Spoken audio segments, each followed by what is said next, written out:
త్రిపుర కోర్టులో మటర్ జరిగేట ఇప్పుడే ఫోన్ వచ్చింది, మేము బయలుదేరుతున్నాం. నువ్వు వస్తున్నావా? ఉండు బే త్రిపుర.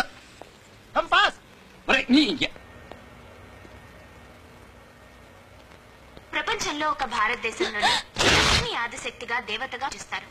కానీ అదే దేశంలో ఆడదొక ఆట వస్తువు. అందుకు నిదర్శనమే భవానీ మర్డర్ మిస్టరీ.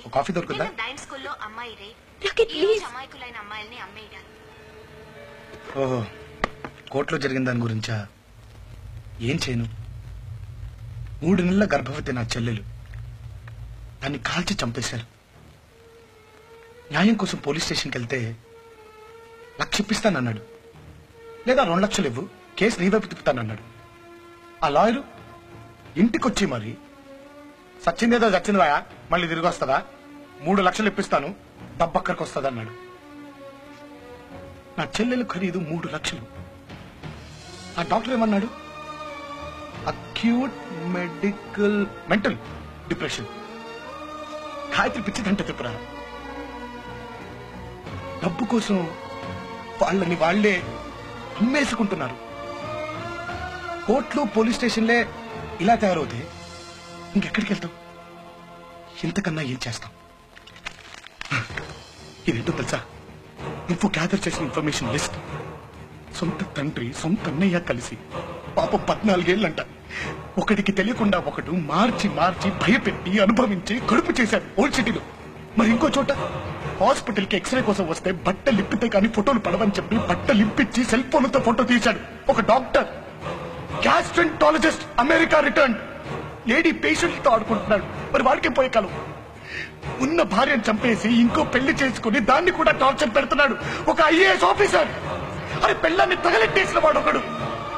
ట్యూషన్ కి ఇంటికి వస్తే అమ్మాయిల్ని మాయం చేసిన ఒక లెక్చరర్. 10th క్లాస్ అమ్మాయి త్రిపుర. లొంగకపోతే ఎగ్జామ్ లో ఫెయిల్ చేస్తానన్న ఒక మాస్టర్. పల్లెటూరు నుంచి సిటీకి వచ్చిన అమ్మాయిని బ్రోతల రోజులకు అమ్మేస్తున్నాం ఒక ఆటో డ్రైవర్. మరి అదే అమ్మాయిల్ని బాంబేకి ఢిల్లీకి కాల్కటాకి అమ్మేస్తున్నాం ఒక కార్పొరేటర్. చాలా మంది రాక్షసులు ఉన్నారు త్రిపుర. చిన్న పిల్లలు ఉన్నారు, చాలా మంది గాయత్రులు ఉన్నారు. నువ్వు మాట్లాడిగా గుర్తుందా? నాకు గాయత్రికి నువ్వున్నావురా, కానీ వీళ్ళకెవరున్నారు అని. అప్పుడు నీ సర్కారు దక్కాలే త్రిపుర.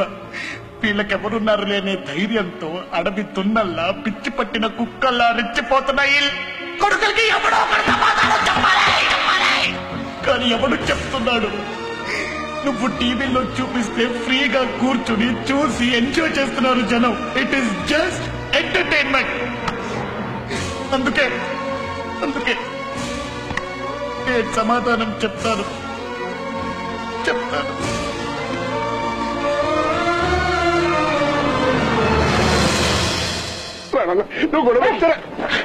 నాళ్ళు ఇలాంటి చచ్చు మాటలు మాట్లాడే గాయత్రి జీవితం నాశనం చేశారు.